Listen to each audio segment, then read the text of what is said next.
Chega o fim da tarde da lida, chego cansado, agradeço ao nosso Pai por mais um dia do meu lado. Nas estradas desta vida cheia de curva e espinho, me tirando do perigo, cuidando do meu caminho.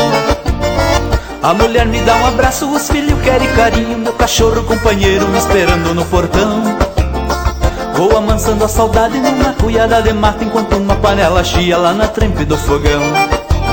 É isso aí, companheiro, no vai e vem da vida, a estrada é minha parceira, me acompanhando na lida.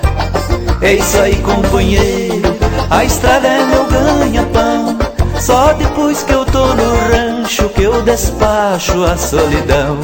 Só depois que eu tô no rancho que eu despacho a solidão.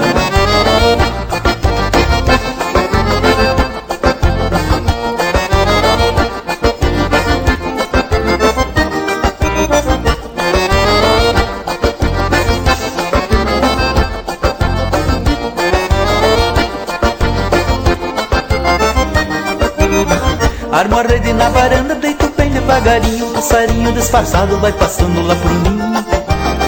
Última viagem do dia com o biquinho carregado pra tratar dos filhotinhos lá debaixo do telhado.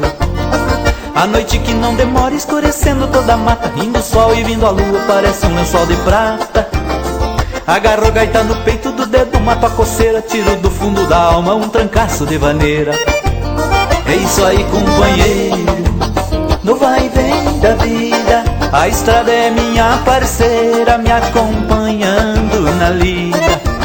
É isso aí, companheiro, a estrada é meu ganha-pão, só depois que eu tô no rancho que eu despacho a solidão.